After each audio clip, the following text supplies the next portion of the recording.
अभिनंदन आप सभी का फिर से स्टडी जी पर CUET BHU-BEd DU-BEd के प्रैक्टिस सेट के साथ मौजूद है। तो आइए स्टार्ट करते हैं। चैनल में पहली बार आए तो चैनल को लाइक सब्सक्राइब कर दीजिएगा, बेल आइकन को प्रेस कीजिएगा जिससे आपको समय से प्रैक्टिस सेट मिलता रहे। पहला क्वेश्चन आपके सामने ये है कि उदाहरण C बराबर 40 प्लस 0-8y में y बराबर 100 पर उपभोग का मान होगा। क्या होगा बताना है आपको। ऑप्शन नंबर 120, 40, 80 या डी इनमें से कोई नहीं। राइट आंसर नोट कीजिएगा, ऑप्शन नंबर ए होगा 120। अगला क्वेश्चन है कि सीमांत उपभोग प्रवृत्ति के बारे में निम्नलिखित में से कौन सा कथन सत्य है। और सीमांत उपभोग प्रवृत्ति को MPC कहा जाता है। ऑप्शन आपके पास है 0 greater than MPC greater than 1, 0 less than MPC MPC less than 1, 0 more than MPC MPC less than 1 या MPC मोर देन 0 एंड 1। सही उत्तर होगा ऑप्शन में बी कह रहा है कि MPC जो होता है वे 0 से ज़्यादा होता है और 1 से कम होता है। अगला क्वेश्चन तो बढ़ते हैं। क्वेश्चन ये है कि पुस्तक the general theory of employment interest and money के लेखक कौन है। मार्शल किन्स, एडम स्मिथ या रिकार्डो। बहुत अच्छा प्रश्न पूछा गया है। तो सही उत्तर होगा ऑप्शन नंबर ए किन्स द्वारा ये लिखा गया है। और एडम स्मिथ को अर्थशास्त्र का जनक या पिता कहा जाता है। इनकी पुस्तक का नाम था वेल्थ ऑफ नेशन। क्या नाम है, बहुत अच्छा, वेल्थ ऑफ नेशन, ये इनकी पुस्तक का नाम है, wealth of nation. Adam Smith द्वारा धन के सिद्धांत को भी प्रतिपादन किया गया था। नेक्स्ट क्वेश्चन है कि समष्टि अर्थशास्त्र के प्रवर्तक कौन थे। Hicks, A.H. Hansen, J.M. Keynes या रिकार्डो। क्या होगा, रिकार्डो। आपको बताना है कि क्या इसका राइट आंसर होगा। तो समष्टि अर्थशास्त्र के जो प्रवर्तक हैं वे हैं option number C J.M. Keynes, John Maynard Keynes होता है। तो उसमें फर्म का जो औसत आगम मतलब AR वक्र कैसा होगा, X अक्ष के समांतर, Y अक्ष के समांतर, बाएं से दाएं नीचे की ओर गिरता हुआ या बाएं से दाएं ऊपर उठता हुआ। सही उत्तर होगा ऑप्शन नंबर ए होगा, X अक्ष के समांतर होगा AR वक्र। इस प्रकार से कुछ होगा AR।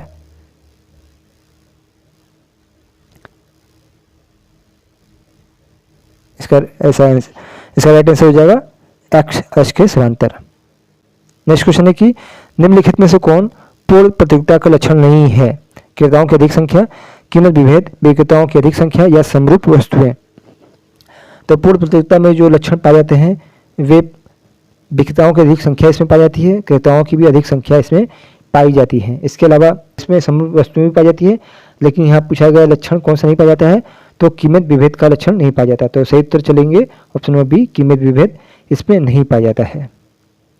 नेक्स्ट क्वेश्चन है कि एक पूर्ण प्रतिस्पर्धात्मक बाजार में वस्तु की कीमत को निर्धारित करता है। एक क्रेता द्वारा, एक विक्रेता द्वारा, एक फर्म द्वारा या एक उद्योग द्वारा। Right answer is option number D, एक उद्योग द्वारा कीमत निर्धारित किया जाता है। क्वेश्चन 8, निम्न में से कौन एक फर्म न्यूनतम लागत फर्म होती है। तो न्यूनतम लागत फर्म बतानी है कौन सी होती है। पूर्ण प्रतियोगिता में, एकाधिकार फर्म में, अपूर्ण प्रतियोगिता में या द्विअधिकार फर्म में। सही उत्तर ऑप्शन नंबर ए, पूर्ण प्रतियोगिता फर्म में न्यूनतम लागत फर्म होती है। फर्म के संतुलन हेतु क्या आवश्यक शर्त होती है। सीमांत आय बराबर औसत आय, सीमांत आय बराबर औसत लागत, सीमांत आय बराबर सीमांत लागत या इनमें से कोई नहीं। तो फर्म के संतुलन के लिए जो आवश्यक शर्त होती है वो सीमांत आय बराबर औसत बराबर सीमांत लागत। मतलब सीमांत मतलब मार्जिनल रेवेन्यू बराबर मार्जिनल कॉस्ट। ये होता है फर्म के संतुलन हेतु आवश्यक शर्त। अगला क्वेश्चन है कि पूर्ण प्रतियोगिता में एक फर्म की AR बराबर MR, AR greater than MR या AR लेस देन MR या इनमें से कोई नहीं। तो पूर्ण प्रतियोगिता में एक फर्म होता है AR बराबर MR के होता है। निम्नलिखित में से एक समष्टि अर्थशास्त्र की विषय नहीं है। विषय नहीं बताना है कौन सा समष्टि अर्थशास्त्र विषय इसमें नहीं होता है। रोजगार, विदेशी विनिमय में मांग का नियम या राष्ट्रीय आय। तो समष्टि आय का जो होता है विषय वे राष्ट्रीय आय होता है। इसके अलावा रोजगार भी होता है और विदेशी विनिमय भी होता है। तो यहाँ पूछा है कौन सा विषय नहीं होता है, तो वे होगा ऑप्शन नंबर सी, मांग का नियम जो होता है वे समष्टि अर्थशास्त्र का विषय नहीं होता है, बल्कि ये सूक्ष्म अर्थशास्त्र का विषय होता है। किसका, सूक्ष्म अर्थशास्त्र का। नेक्स्ट क्वेश्चन है कि समष्टि अर्थशास्त्र के पृथक अध्ययन की शाखा के रूप में स्थापित किया गया था, किसके द्वारा? जेम्स किस द्वारा, जेएम्स किस द्वारा, वाल्रस द्वारा, पिगो द्वारा या पेरेटो द्वारा? सही उत्तर है ऑप्शन नंबर ए, जेएम्स किस द्वारा। और इसके अलावा जेम्स किस समष्टि अर्थशास्त्र के जनक भी हैं। क्वेश्चन 13, निम्नलिखित में से कौन भारत में एक अप्रत्यक्ष कर है? निगम कर, संपत्ति कर, आयकर या सेवा कर? निगम कर जो है ये प्रत्यक्ष कर है, संपत्ति कर भी एक प्रत्यक्ष कर है, आयकर भी प्रत्यक्ष कर है, बल्कि जो अप्रत्यक्ष कर जो होगा वे ऑप्शन नंबर डी सेवा कर होगा। अप्रत्यक्ष कर क्या होता है जान लीजिए। अप्रत्यक्ष कर वह कर होता है जो सरकार द्वारा एक मध्यस्थ से वसूला जाता है और सीधे सरकार को हस्तांतरित नहीं किया जाता है। अप्रत्यक्ष कर का एग्जाम्पल देख सकते हैं, जैसे सेवा कर, बिक्री कर आदि। ये जो कर होते हैं ये सरकार डायरेक्ट जनता से नहीं लेता है, बल्कि किसी माध्यम से सरकार के पास पहुंचता है। जैसे नेक्स्ट क्वेश्चन है कि निम्नलिखित में से कौन भारत की राजकोषीय नीति के संबंध में पूंजीगत प्राप्ति नहीं है? वसूली, उधार, लाइसेंस और परमिट या विनिवेश। तो पूंजीगत प्राप्ति जो नहीं है सरकार की वे है ऑप्शन नंबर बी, उधार।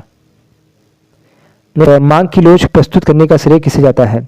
किन्स को, मार्शल को, पिगो को या जेएस मिल को?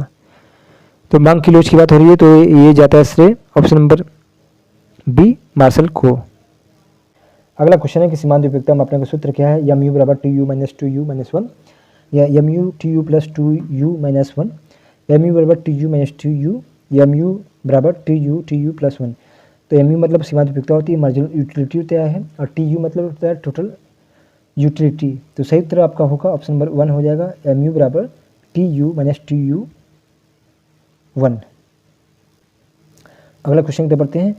क्वेश्चन 18 है कि एक वक्र जिस पर सभी बिंदु या संयोग उपभोक्ता को समान संतुष्टि प्रदान करते हैं उसे क्या कहेंगे? अंधिमान वक्र, मांग वक्र, कीमत रेखा या उत्पादन वक्र? सही उत्तर होगा ऑप्शन नंबर ए हो जाएगा, अनधिमान वक्र कहा जाता है उसे। क्वेश्चन 19 है कि किसी वस्तु की उपभोक्ता क्या कहलाती है?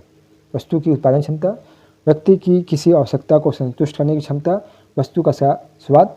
ऑप्शन डी है वस्तु की उपलब्धता। तो किसी वस्तु की उपयोगिता जो कहलाती है ऑप्शन नंबर बी, व्यक्ति की किसी आवश्यकता को संतुष्ट करने की क्षमता होती है। नेक्स्ट क्वेश्चन है कि सामान्यतः एक अंधिमान या तटस्थ वक्र कैसा होता है? बाएं से दाएं ऊपर की ओर उठता है, मूल बिंदु के प्रति उत्तल होता है, या वाई अक्ष के समांतर होता है, या मूल बिंदु के प्रति अवतल होता है?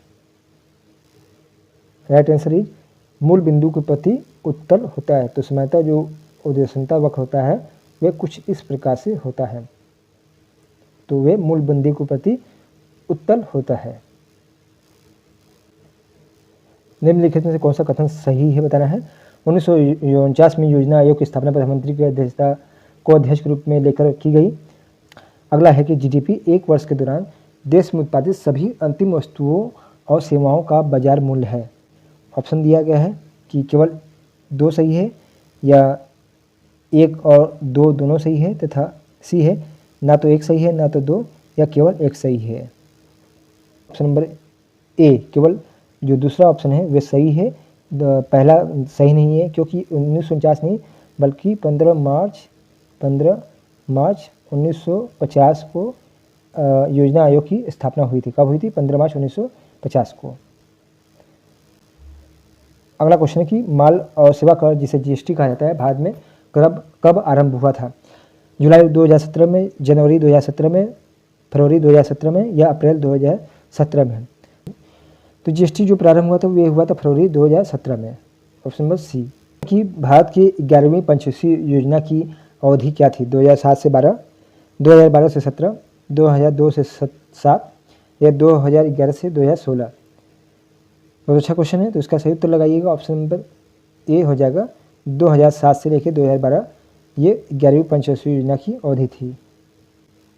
नेक्स्ट क्वेश्चन है कि भारत सरकार की प्रथम पंचवर्षीय योजना की समय अवधि क्या थी?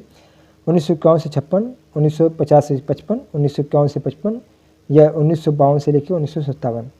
तो प्रथम पंचवर्षीय योजना की जो अवधि थी वे थी 1951 से लेकर 1956 में। 1956 तक थी और प्रथम जो पंचवर्षीय योजना थी वह हेरोल्ड डोमर मॉडल पर आधारित थी।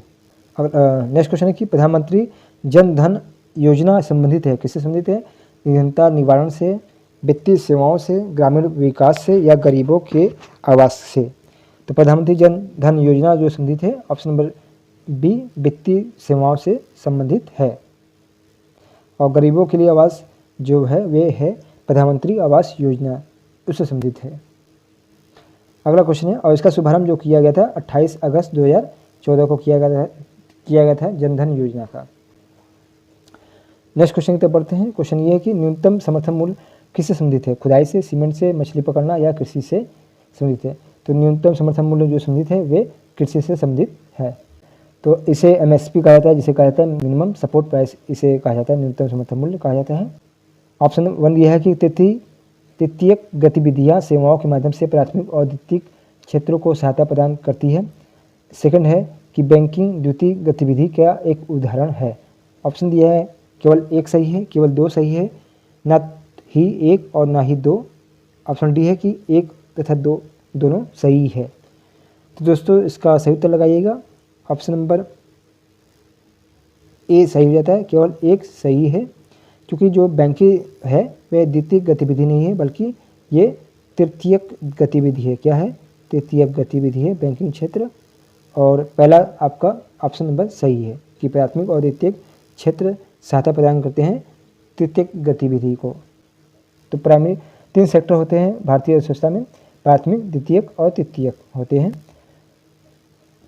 और तृतीयक क्षेत्र के अंदर जो तृतीयक जो क्षेत्र होता है वे सेवा क्षेत्र भी इसे कहा जाता है, प्राथमिक क्षेत्र को कृषि क्षेत्र कहा जाता है और द्वितीयक क्षेत्र को उद्योग क्षेत्र कहा जाता है। अगला क्वेश्चन है कि विश्व बैंक का पूरा नाम क्या है? ऑप्शन आपके पास है, सही उत्तर होगा ऑप्शन नंबर बी अंतर्राष्ट्रीय पुनर्निर्माण और विकास बैंक, ये विश्व बैंक का पूरा नाम है। अगला क्वेश्चन है और इसकी स्थापना हुई थी 1944 में हुई थी, ये भी ध्यान रखिएगा। इसका मुख्यालय जो है वो वाशिंगटन DC में है और ये बैटन वुड्स सम्मेलन के दौरान इसकी स्थापना हुई थी। किन्हें बैटन वुड्स ट्विंस का उपनाम दिया जाता है? बहुत अच्छा क्वेश्चन है। IDA, IMF, IBRD या WTO। तो 4 ऑप्शन दिया गया है। आपको बताना है कि इनमें से किन 2 संस्थानों को बैटन वुड्स ट्विंस का उपनाम दिया जाता है? 1 और 4, 2 और 4, 3 और 4 या 2 और 3। तो दोस्तों इसका सही उत्तर बताइएगा।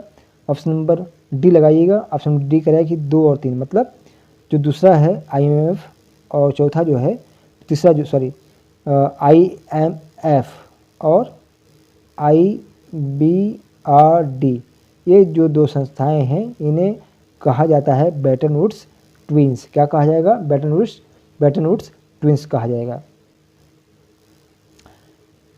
कुछ और भी पॉइंट आप जान लीजिए कि UNO द्वारा 1944 में बैटन वुड्स सम्मेलन आयोजित किया गया था और बैटन वुड्स संयुक्त राज्य अमेरिका के न्यू हेमिस्फीयर शहर में स्थित एक स्थान है और इसी सम्मेलन में IMF मतलब अंतर्राष्ट्रीय मुद्रा कोष तथा अंतर्राष्ट्रीय पुनर्निर्माण विकास बैंक, जिसे IBRD कहा जाता है, के गठन का निर्णय लिया गया है।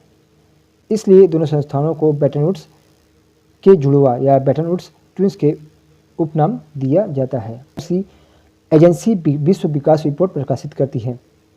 विश्व व्यापार संगठन, विश्व बैंक, UNDP या संयुक्त राष्ट्र संघ।